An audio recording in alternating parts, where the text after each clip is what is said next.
బాగున్నారా? నేనైతే బాగున్నానండి. ఈరోజు సండే అండి. సండే కాబట్టి నేను ఈరోజు నాన్ వెజ్ చేస్తున్నాను ఇంట్లో. ఈరోజు నేను ఫిష్ తీసుకున్నానండి. ఈ ఫిష్ వచ్చేసి మనము ఆంధ్రాలో ఇది చెరువు చేపలు అంటారండి. చెరువు చేపలతో నేను కూర చేస్తున్నాను. కూర వచ్చేసి ఇది బిగినర్స్ కూడా, అంటే మనం చేపల కూర తెలియదు, ఎప్పుడు చేసినా కుదరట్లేదు అనుకునే వాళ్ళు కూడా ఈజీగా చేసుకునే పద్ధతిలో నేను చేపల కూర ఈరోజు చూపిస్తానండి. ప్రతి ఒక్కరు చూడండి. మీకు ఒకవేళ చేపల కూర రాకపోతే ఈ ప్రాసెస్లో చేస్తే మాత్రం చాలా బాగా నచ్చుతుంది, చాలా బాగా కుదురుతుందండి. గ్రేవీ కూడా థిక్గా వస్తుంది. మీరు ఒకసారి చూడండి వీడియో మొత్తం. ఇప్పుడు ఈ చెరువు చేపల కూర ఎలా చేయాలో మనము వీడియోలో చూద్దాం.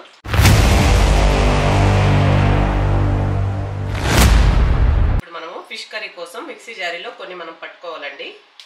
దానికోసం నేను ఒక మిక్సీ జారీ తీసుకున్నాను. నేను 1 కిలో ఫిష్ తీసుకున్నానండి. ఇవన్నీ 1 కిలో ఫిష్ కోసము. అలాగే కొన్ని వెల్లుల్లి రెబ్బలు, ఒక 1/2 స్పూను మిరియాలండి, అలాగే టమాటా ముక్కలు వచ్చేసి ఒక 2 టమాటాలు తీసుకొని మిక్సీ జారీలో కట్ చేసి వేసుకోవాలి. ఇది వచ్చేసి కాశ్మీరీ రెడ్ చిల్లీ పౌడర్ అండి, 3 స్పూన్లు తీసుకున్నాను. ఇది ఎక్కువ కారం ఉండదు కాబట్టి లైట్గా ఉంటుంది కదా, అందుకోసం నేను రెడ్ చిల్లీ, నార్మల్గా రెడ్ చిల్లీ వచ్చేసి 1 స్పూన్ తీసుకున్నాను.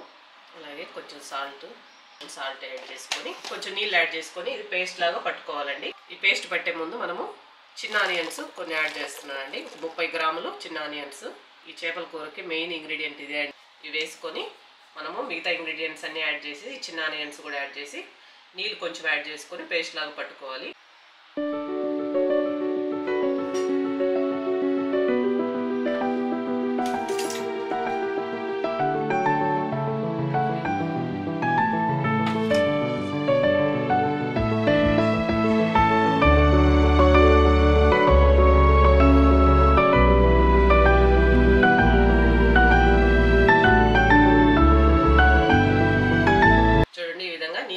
పెడితే ఈ విధంగా మెత్తటి పేస్ట్ లాగా వస్తుంది.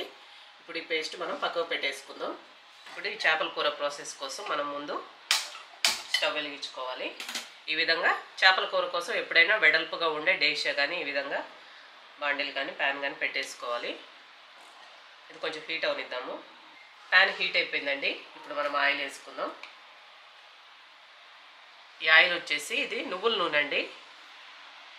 నువ్వుల నూనెతో చేస్తే మాత్రం చేపల కూర చాలా చాలా టేస్ట్ ఉంటుందండి. మీ దగ్గర ఉంటే ఒకసారి ట్రై చేసి చూడండి, చాలా టేస్ట్ అనిపిస్తుంది. తమిళ్లో వచ్చేసి ఈ నూనె వచ్చి నల్లెన్న అంటారండి. ఇంగ్లీష్లో వచ్చేసి జింజిలీ ఆయిల్ అంటారు. ఈ ఆయిల్ కొంచెం హీట్ అవనిద్దాము. ఆయిల్ హీట్ అయిపోయిన తర్వాత ఫస్ట్ మనం ఇందులో జీలకర్ర ఒక 1/2 స్పూన్ యాడ్ చేసుకుందాం. ఆవాలు కూడా ఒక 1/2 స్పూన్ యాడ్ చేసుకుందాం. మెంతులు ఒక 1/2 స్పూన్ యాడ్ చేసుకుందామండి. సన్నగా తరిగిన చిన్న ఆనియన్స్ అండి. చిన్న ఆనియన్స్ వేసిన తర్వాత ఇవి కలర్ చేంజ్ అయ్యే వరకు మనం ఫ్రై చేసుకోవాలి. కొంచెం కరివేపాకు కూడా యాడ్ చేసేసి అలాగే ఇందులోనే కొన్ని వెల్లుల్లి రెబ్బలు యాడ్ చేసుకుందాం. ఒక 5-6 వెల్లుల్లి తీసుకొని సన్నగా తరుక్కొని యాడ్ చేసుకుందాం. ఇవి మొత్తం కొంచెం బ్రౌన్ కలర్ అయ్యే వరకు మనం ఫ్రై చేసుకోవాలి. చూడండి ఆనియన్స్ మంచిగా కలర్ చేంజ్ అయిపోయినాయి. ఇప్పుడు ఈ స్టేజ్లో మనము కట్ చేసుకున్న టమాటా ముక్కలు యాడ్ చేసుకుందాం.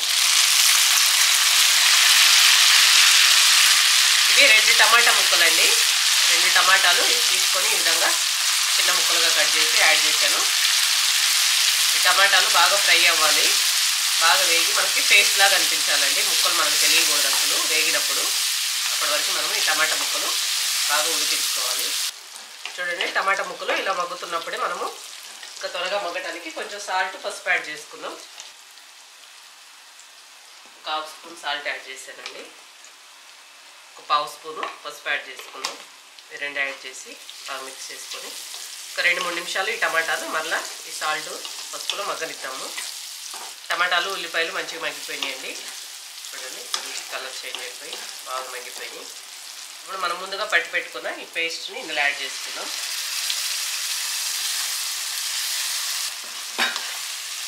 ఈ పేస్ట్ మనం అన్నీ పచ్చిగా వేసి పెట్టాం కాబట్టి ఇది బాగా ఈ ఆయిల్లో ఉడకాలండి. ఆయిల్లో మంచిగా మగ్గి ఆయిల్ సపరేట్ అయ్యేంత వరకు ఆయిల్లోనే మగ్గాలి. 5 నిమిషాలైనా పడుతుందండి ఇది మగ్గేసరికి, బాగా ఉడికి ఆయిల్ సపరేట్ అయ్యేసరికి. అప్పటి వరకు దీన్ని ఉడికించుకుందాం. చూడండి పేస్ట్ అంతా వేసినాక బాగా వేగిపోయి ఈ విధంగా ఆయిల్ సపరేట్ అవుతుందండి. ఇలా వేగితే కూర చాలా టేస్ట్ ఉంటుంది. చింతపండు రసం యాడ్ చేసుకుందామండి. పెద్ద నిమ్మకాయ సైజు అంతా చింతపండు తీసుకొని ముందే నానబెట్టేశాను. చూడండి ఇంత తీసుకున్నాను నేను చింతపండు.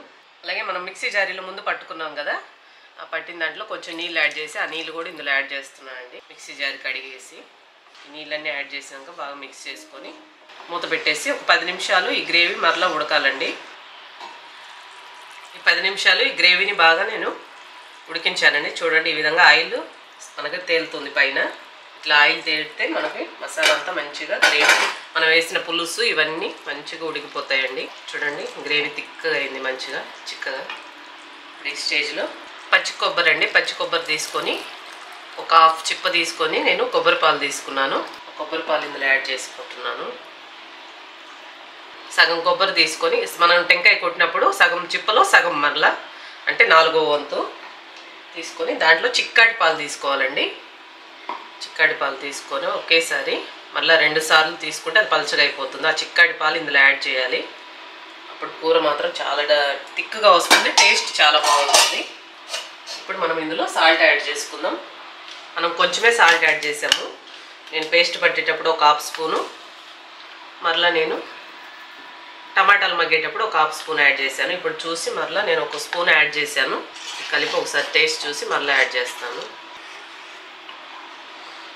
సాల్ట్ నేను కరెక్ట్గా చెప్పట్లేదండి, మీరు చూసుకొని యాడ్ చేసుకోండి. గ్రేవీ టేస్ట్ చేస్తే మీకు సరిపోయినట్లు కొంచెం మనకి నోటికి కొంచెం కషంగా అనిపించాలి. సరిపోయిందండి. ఇప్పుడు గ్యాస్ హైలో పెట్టుకొని మూత పెట్టేసి మనం కొబ్బరి పాలు ఒక 3 నిమిషాలు ఉడకనిద్దాము. మనం కొబ్బరి పాలు యాడ్ చేసి 3 నిమిషాలు అయిపోయిందండి. కొబ్బరి పాలు మంచిగా ఉడికిపోయినాయి. ఇప్పుడు గ్యాస్ సిమ్లో పెట్టేసుకొని మనం చాప్ ముక్కలు ఇందులో యాడ్ చేసుకుందాం.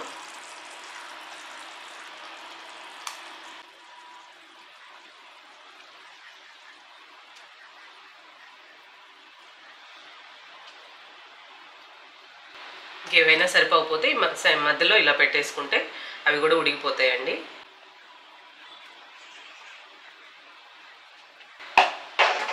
మనం బాండిల్ పట్టుకొని ఇలా మనం షేక్ చేస్తే లైట్గా ముక్కలన్నీ లోపలికి సర్దుకుంటాయి, అన్నీ సెట్ అయిపోతాయి లోపలికి.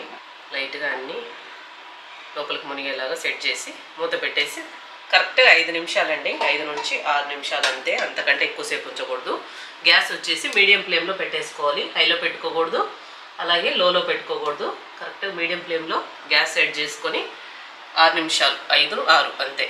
ఆ తర్వాత నేను 6 నిమిషాల తర్వాత మూత తీసి చూపిస్తాను. 6 నిమిషాలు అయిపోయిన తర్వాత చూడండి ఆయిల్ అంతా ఈ విధంగా సపరేట్ అయిందండి. చాప్ ముక్కలు ఉడకడానికి మాత్రం ఎక్కువ టైం పట్టదండి, 5 నిమిషాలు 6 నిమిషాలు అంతేను. ఎక్కువసేపు కూడా ఉడకబెట్టకూడదు వీటిని. మనం చికెన్ మటన్ లాగా ఎంత టైం ఏమైతే తీసుకోదు చేపలు, 5 నిమిషాలు అంతే అండి. ఎంతో టేస్టీ అయిన చేపల కూర రెడీ అయిపోయింది. నేను ఒక బౌల్లోకి సర్వ్ చేసి చూపిస్తాను.